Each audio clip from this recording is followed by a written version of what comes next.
Hi everyone, this is how you play Roll for the Galaxy. First things first, setup. Take your little phase strip, place that in front of you. Then place the little GM screen in front of that. Then place your cardboard home piece in front of that. Take a double tile and put it in front of that. Place a single starting tile next to that. Now the starting tiles, you can notice, are not double-sided unlike the rest of the tiles in the game. Reach into the bag of mystery and pull out 2 tiles. These tiles are double-sided, so you'll need to choose one world and one technology. Look at both sides and decide which one you want to use. Choose one world, represented by the side with the circle, and one technology, represented by the diamond. Put those into their respective construction zones on your home square. The tiles on the table are yours and have various effects. The tiles in your construction zones are not yours until you pay for them. Look into the rulebook, see how many victory points to put on the table based on how many people are playing. Set out the phase tiles with the X side up. Put 3 white dice into your citizenry square, and 2 white dice into your cup. These dice are your workers. If they're in your cup, you've paid for them to work for you. If they're in your citizenry, you have not paid for them to work. Dice that you use will always return to your citizenry. They are your workers, but you have to pay them. Read your starting tiles to see if you get any bonuses. Bingo, you're all set. Roll for the Galaxy is a game about building your empire and gaining more points than everyone else in the process. The win condition is simple. Have more points at the end of the game than everyone else. Each tile that you complete gets placed in front of you onto your tableau. They have a number in the corner that is both how much it costs to build them and how many points they give you at the end of the game. You can also get victory points in one of the phases. The game consists of a number of rounds, with each round consisting of phases. Here are the phases and what they do. Explore. For each die that you have assigned to explore, you get to do one of 2 things. 1, you get $2. 2, you get to pull a tile from the bag. If you decide to go with number 2, you have the option of discarding any tiles in your construction zone and drawing 1 plus however many tiles you've discarded. Tiles are double-sided, so choose if you want to work on building the planet or the technology. Place the tile at the bottom of your construction zone pile. Return dice that you explored with to your citizenry. Develop. In the develop phase, you are putting workers onto technology.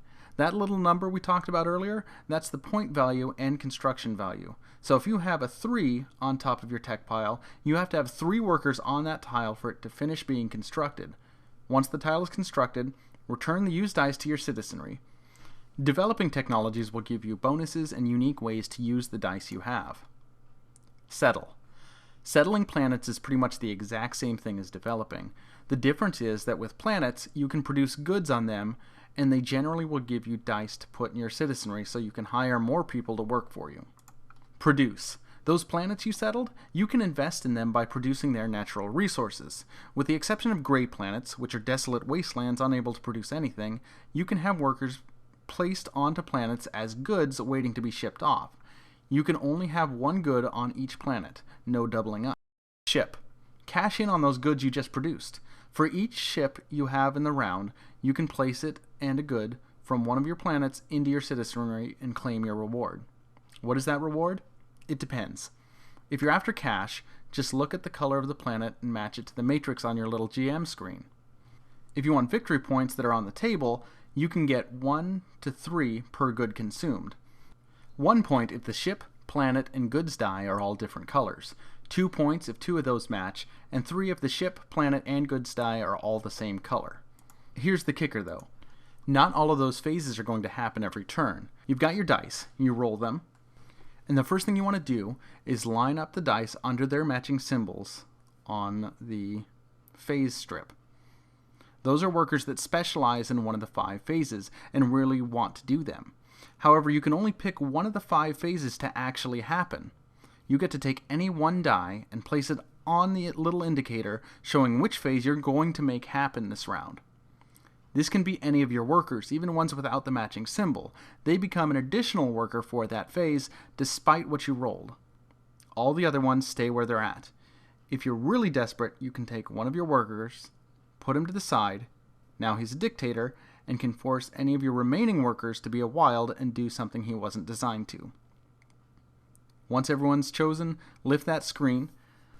At this point, every player should have one die on their little phase sheet. Flip only the phase tiles that were selected by players, leaving the rest with the X on top. Only the non-X tiles are phases that will happen.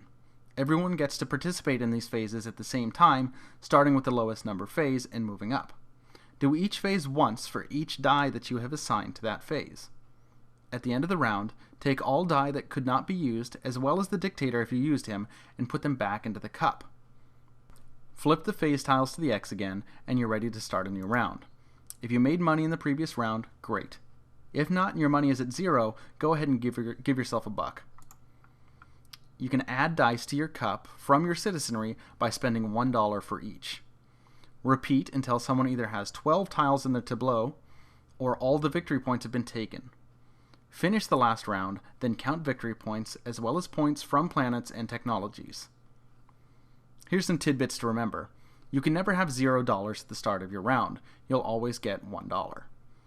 You always get one die as a wild by placing any of your rolled dice on top of the icon behind your screen, but just one. Dice that have completed their task go back into your citizenry, not back into the big pool of dice on the table. Different colored dice have different chances for various icons. Consult the list on your little GM screen to see which dice roll which icons most often. Gray planets cannot produce goods. Each planet can only have one good on it. If you're broke and you have a bunch of workers tied up in construction projects, you can call them back into your cup for free. So that's it. Those are the basic rules for Roll for the Galaxy. Hopefully this is helpful and can get you playing a little bit faster. Thanks for watching this video. Please like and subscribe, and we will see you next time. Thanks.